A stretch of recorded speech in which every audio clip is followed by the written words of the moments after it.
नमस्कार मित्रों, मैं हूं अशोक गजा। आपके सामने एक बार फिर से ज्योतिष के बारे में इंफॉर्मेशन देने के लिए आया हूं। अभी जो आप देख रहे हो ये है पद्म चक्र। ये जो पद्म चक्र है, इस पद्म चक्र के अंदर जैसा कि जब भी आप जन्म कुंडली बनवाते हो, मेरे से अगर बनवाओगे तो ये पद्म चक्र पद्धति के हिसाब से आपके ग्रह कौन सी दृष्टि में है, कितनी डिग्री के है, उस हिसाब से पद्म चक्र से पता चलता है। और इस हिसाब से मैं जन्म कुंडली भी बनाता हूँ आपकी जानकारी के लिए।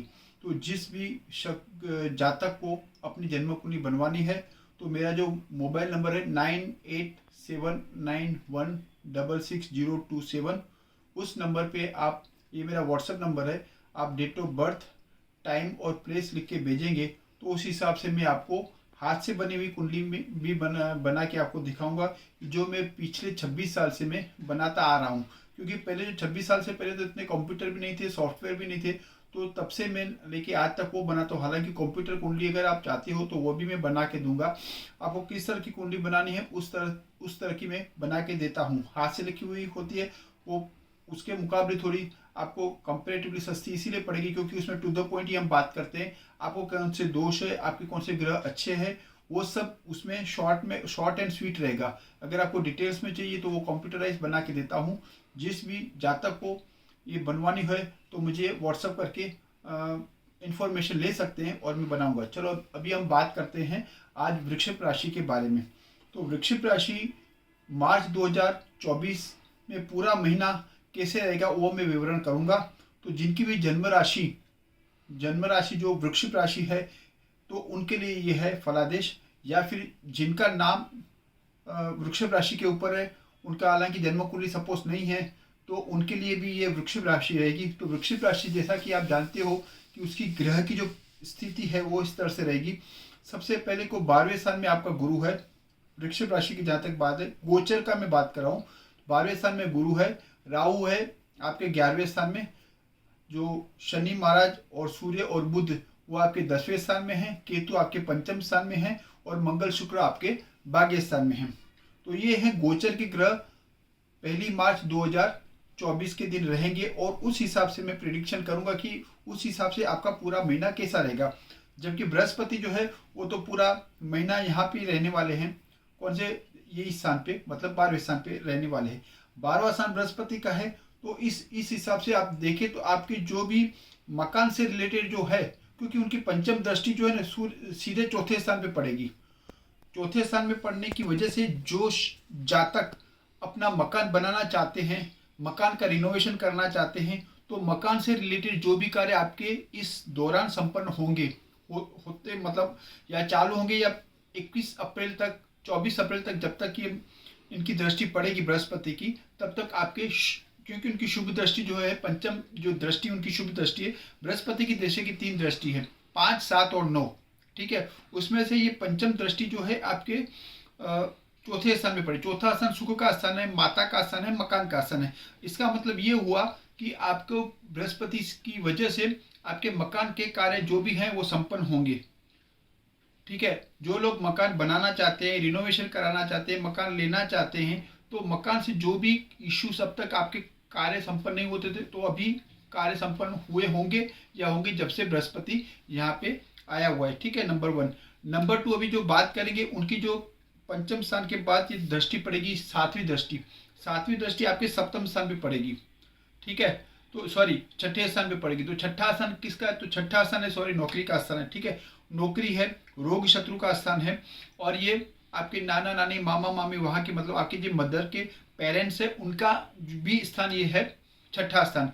इसका मतलब ये हुआ आपसे नौकरी से कुछ न किसी भी तरह से लाभ हो गया होगा जब से बृहस्पति यहाँ पे आए, या फिर होगा, क्योंकि बृहस्पति जहाँ पे शुभ दृष्टि देते हैं वहां पे उनके कार्य संपन्न होते हैं। यहाँ पे आपके हो सकता है कि मदर के पेरेंट्स के वहां से कुछ शुभ कार्य हुए होंगे, या होंगे 24 अप्रैल तक, या फिर अभी होंगे या हो चुके होंगे, या फिर आपका जो नौकरी से जो जिनको नौकरी नहीं थी उनको नौकरी मिली होगी, या फिर मिल जाएगी अप्रैल तक, नेक्स्ट मंथ तक, या फिर जिनका जो इंटरव्यू सक्सेस गया होगा, या जिनको प्रमोशन ड्यू है, आप देखना उनका प्रमोशन उनको मिला होगा या भी अप्रैल तक मिल जाएगा। तो इस तरह से जो है नौकरी से रिलेटेड जो भी आपको शुभ कार्य जो है इसमें संपन्न होंगे। तो इसका मतलब ये हुआ कि बृहस्पति आपको नौकरी देगा और आपके मदर के पेरेंट्स के वहाँ कोई भी शुभ कार्य हुआ होगा या होगा अप्रैल तक, ऐसा कह सकते हैं। अभी हम बात करेंगे नौवीं दृष्टि की। बृहस्पति की नौवीं दृष्टि सीधी अष्टम स्थान पे पड़ती है। अष्टम स्थान क्या है? आयुष्य का स्थान है। अष्टम स्थान गुप्त विद्या का स्थान है। अष्टम स्थान जो है वो स्वास्थ्य का स्थान है। मतलब आपका जो स्वास्थ्य है इस दौरान अच्छा रहेगा। अगर आपको इन पास्ट में आपको कोई भी तकलीफ हुई होगी तो उसका किसी भी तरह से रिजल्ट आया होगा और आपको उसका प्रॉपर डायग्नोसिस करके उसका हल हुआ होगा या हो जाएगा अप्रैल तक। अगर नहीं हुआ है, आपकी ट्रीटमेंट चालू है, तो आपका काम हो जाएगा। गुप्त विद्या, जो लोग ज्योतिष से रिलेटेड हैं, ज्योतिष में चाहते हैं या फिर और किसी भी गुप्त विद्या लेना चाहते हैं तो उनके लिए भी प्रॉपर टाइम है। या फिर वील वारसा का भी स्थान है, 8वां स्थान। 8वां स्थान वील वारसा का स्थान है। इसका मतलब ये हुआ कि जिनके वील वारसा अभी ड्यू है, मतलब किसी भी वजह से उनके जो पेरेंट्स एक्सपायर हो गए या किसी भी तरह से उनको जो व्हील मिलने वाली थी वो अब मिलेगी। अभी व्हील कब मिलती है उनका भी एक पॉइंट आता है कि जब अष्टम स्थान का स्वामी अष्टम स्थान में होता है या फिर वे 6, 8 या 12 में होता है तो उसको विपरीत राजयोग कहते हैं। उस विपरीत राजयोग में आपको संपत्ति मिलती है। तो ये बृहस्पति जब इधर देखता है तो मतलब वो टाइम आता है जब उनको व्हील वारसे से किसी भी तरह से गुप्त धन मिलता है, व्हील वारसा मिलता है, तो ये इससे रिलेटेड भी आपके काम हो जाएंगे। तो ये मैं पहले आपको बृहस्पति के बारे में बताया कि बृहस्पति आपके 12वें स्थान में है। आपको शुभ कार्य के पीछे 100% खर्चे होंगे, शुभ कार्य के पीछे। तो ये पूरा बृहस्पति का आपके जो पूरा मंथ में वृषभ राशि वालों के लिए कैसा रहेगा इसके बारे में आपको पता है। अभी हम बात करेंगे राहु के बारे में। राहु आपके 11वें स्थान में पड़ा हुआ है, ठीक है। और ऑब्वियसली सामने केतु है। केतु हमेशा राहु केतु एक दूसरे के सामने ही होते हैं। तो राहु 11वें स्थान में काफी अच्छा माना जाता है, क्योंकि जो लोग पॉलिटिशियन या पॉलिटिक्स से जुड़े हुए होते हैं उनमें ये राहु प्रबल होता है। मैं तो पॉलिटिक्स की बात नहीं करता हूँ, मैं तो ये यहाँ पे एक बात करूंगा कि घर के लोग या आपके कुटुंब के लोग या आपकी सोशल लाइफ में जो लोग आप कभी कभी बोलते हो ये तो बहुत डर्टी पॉलिटिक्स खेलता है, उनके स्थान में आप देखोगे ना तो 11 स्थान में या राहु होगा या फिर शनि होगा, या फिर तीसरे स्थान में शनि या राहु होगा। वो ग्रेट पॉलिटिशियन होते हैं जो आप सोशल लाइफ में या रोज बरोज के लोग में करें यार वो तो खतरनाक पॉलिटिशियन है। इसका मतलब ये है कि वो उनके ग्रह ही ऐसे होते हैं कि वो पॉलिटिक्स करने के बिना वो रह नहीं पाते।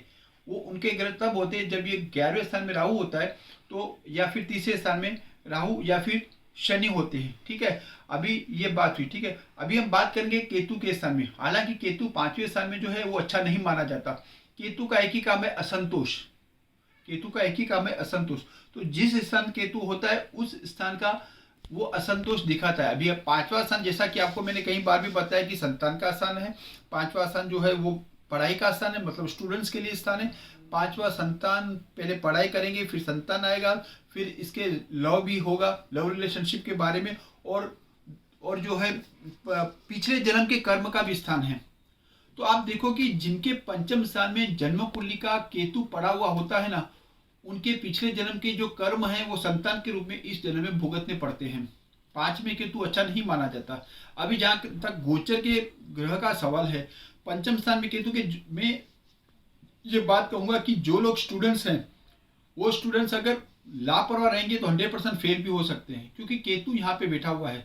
भले आपका जो पंचम स्थान का स्वामी 10वें स्थान में बैठा हुआ है कोई बात नहीं, लेकिन केतु जो है वो आपको फेल भी करा सकता है। इसीलिए इसमें आपको बिल्कुल भी बेपरवाही नहीं करनी है। पढ़ाई का जहाँ तक सवाल है, अगर आपका रिटन टेस्ट है, आप कॉम्पिटिटिव एग्जाम दे रहे हैं, तो आपको कॉम्पिटिटिव एग्जाम में 100% सफल होने के लिए बहुत ज़्यादा मेहनत करनी पड़ेगी, तभी कम फल आपको मिलेगा। ये मैं दाय के साथ कहता हूँ, क्योंकि आपका जो केतु यहाँ पे विराजमान है वो आपको कहीं ना कहीं असंतोष दिलाएगा। पढ़ाई का सवाल है। उसके बाद हम आएंगे लव रिलेशनशिप के बारे में। लव रिलेशनशिप के बारे में आप कितना भी करो, आपके जो भी जिनके साथ आपका लव है वो किसी ना किसी तरह से आपसे वो अपसेट ही रहेंगे, बोलेंगे नहीं ये गलत है वो गलत है, मतलब इस तरह की मिसअंडरस्टैंडिंग हो सकती है केतु की वजह से। तो आपको इस दौरान आपको क्या करना चाहिए, कॉम्प्रोमाइज बेस पे चलना चाहिए। आपको भले आप सही हो, लेकिन आप अगर बेस करोगे तो आपके बीच में कुछ और भी प्रॉब्लम्स क्रिएट हो सकते हैं, इशू हो सकते हैं, जिसकी वजह से आपका सेपरेशन ना हो। इसीलिए आपको कॉम्प्रोमाइज बेस पे सोच समझ के बात करनी होगी इस दौरान। और वही बात करेंगे हम शेयर बाजार लॉटरी के बारे में। शेयर बाजार का अगर वृश्चिक राशि का सवाल है जहाँ तक, तो आपको संतोष मिलेगा। आप जितना चाहेंगे ट्रेडिंग करने से उतना आपको मिलेगा नहीं, इसलिए आपको बहुत सोच समझ के ट्रेडिंग इस दौरान करनी होगी। अभी हम बात करेंगे मंगल और शनि के बारे में। पहले तो ये बात करें कि आपके राशि का स्वामी कौन है। आपके राशि का स्वामी है शुक्र, और वो शुक्र जो है भाग्य स्थान में विराजमान है अभी 1 मार्च के दिन।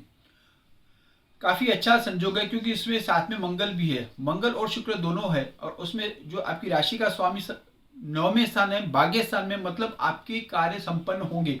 आपके जो भी कार्य है वो इस महीने के दौरान इसीलिए संपन्न होंगे क्योंकि आपको भाग्य साथ देगा। राशि का स्वामी भाग्य स्थान में विराजमान है, ये काफी अच्छा संजोग इसको हम मानते हैं। जहां तक ज्योतिष का सवाल है तो आपके कार्य संपन्न होंगे, इसमें कोई शक नहीं।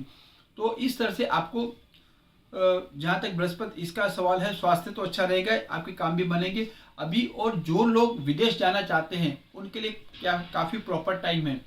विदेश की टिकट आपकी इसी दौरान ही निकलेगी क्योंकि शुक्र है वहां पे भाग्य स्थान में विराजमान है, वो विदेश का भी काम करता है, भाग्य स्थान का भी काम करता है। और इसके अलावा कई लोग इसको पिता का स्थान भी मानते हैं। 10वां स्थान भी वैसे तो पिता का तो है ही, लेकिन कुछ लोग 9वें स्थान को भी पिता का स्थान मानते हैं। लेकिन जहां तक भाग्य का सवाल है तो भाग्य आपको साथ देगा, इसमें कोई भी शक नहीं है। अभी हम बात करेंगे शनि 10वें स्थान की। तो 10वें स्थान में शनि, सूर्य और बुध तीन ग्रह विराजमान है। अभी शनि सूर्य जो है अभी कहाँ तक रहेंगे, 15 मार्च तक शनि सूर्य यहाँ पे रहेंगे। इसके बाद सूर्य जो है राहु के साथ युति करेगा। सूर्य और राहु की युति अच्छी नहीं मानी जाती है, इसलिए जो कि पढ़ाई करने वाले स्टूडेंट्स हैं, लव रिलेशनशिप वाले हैं, या फिर वो जो लोग हैं शेयर बाजार वाले, उनको काफी सावधान 15 मार्च के बाद रहना पड़ेगा क्योंकि सूर्य राहु के साथ युति करेगा तो आपके पास ऊपर कुछ कलंक लग सकता है, आपकी जो मान हानि हो सकती है क्योंकि सूर्य जो है मान का कारक है। सूर्य जो है आपकी जो है उसके कैरेक्टर का कारक है, तो उसके ऊपर आपको पर्टिकुलर लेडीज हो